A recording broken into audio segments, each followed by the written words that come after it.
Welcome back to TechKidFX for another Quant price prediction update, and in this video I'll be giving you the latest developments that have been happening here on the Quant chart, which at the time of this recording has managed to break above a key area of resistance at around the $147.9 mark. We have also managed to get above the 20-day MA here on the 4-hour chart. We have also fully maximized our target area that I had given you here in the formation of this wave 4, and you have continued pushing even higher after fully maximizing that target area. And before I give you my next target areas here on the Quant chart, first give this video a thumbs up, subscribe to the channel, and also check out the channel membership. And allow me to start the video here on the 4-hour chart by first giving you a quick recap of what has been happening, so that I can also give you the short-term scenarios that I'm expecting to play out, where you can see that Quant, after seeing the all-time high, we started the bear market where we had been seeing lower prices in this ABC corrective structure, which took us back to around the $40.1 mark. And after seeing the bear market low,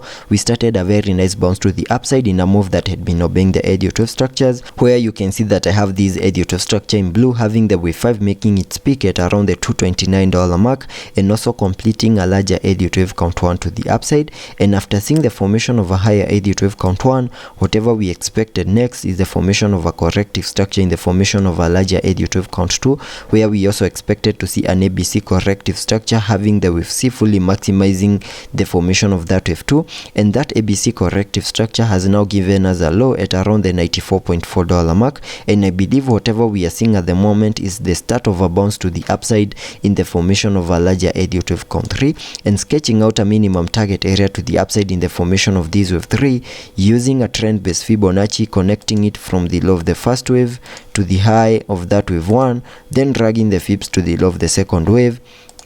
That gives me a minimum target area to the upside in the formation of that wave 3 at the fibs level 1.618, which perfectly lies at around the $396 mark, and that is the minimum that I'm expecting Quant to do on the long-term scenarios in the formation of that larger Elliot 12 count 3. And in the formation of that wave 3, we also expect to see a 5-wave structure in formation within that larger Elliot 12 count 3, and that is what is going to give me the short-term scenarios, where you can see that we have seen the high for that first wave, then we have seen this corrective structure in the formation of that second wave, and after seeing the low for that wave 2, whatever we expected next is a bounce to the upside in the formation of a larger Elliot 12 count 3, which I believe has seen its peak at around the $165.5 mark. And whatever we are seeing over here is a corrective structure to the lower side in the formation of that wave 4, which has also seen its low, and whatever we are seeing at the moment is a bounce to the upside in the formation of this wave 5 to the upside. And by first showing you that this wave 3 to the upside has done the minimum that we expected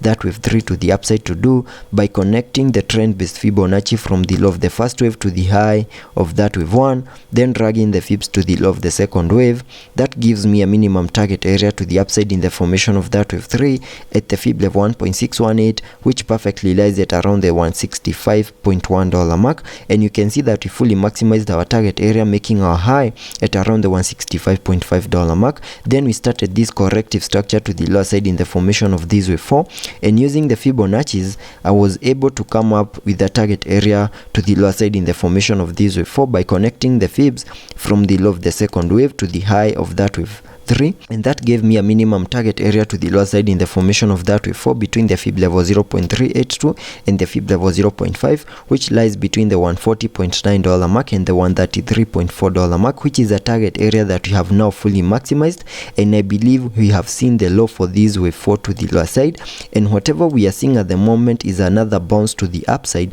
in the formation of this wave 5. And before I give you my target areas to the upside in the formation of this wave 5, we can first focus on this bounce over here, which from the low that we made in the formation of that wave 4, the market is up by 17.14%, which is a very nice bounce to the upside. So anyone that managed to get Quant at around the $135.5 mark is now up by 17.37%, which is a very nice bounce to the upside. And this was a very nice entry point into Quant, so that we can be able to ride this wave 5 to the upside, and giving you the target areas to the upside in the formation of that wave 5 using the trend based Fibonacci, connecting it from the low of the first wave to the high of that wave 1, then dragging the fibs to the high of that wave 3, that gives me a minimum target area to the upside in the formation of that wave 5 at the fib level 0.618, and that is at around the $189.6 mark.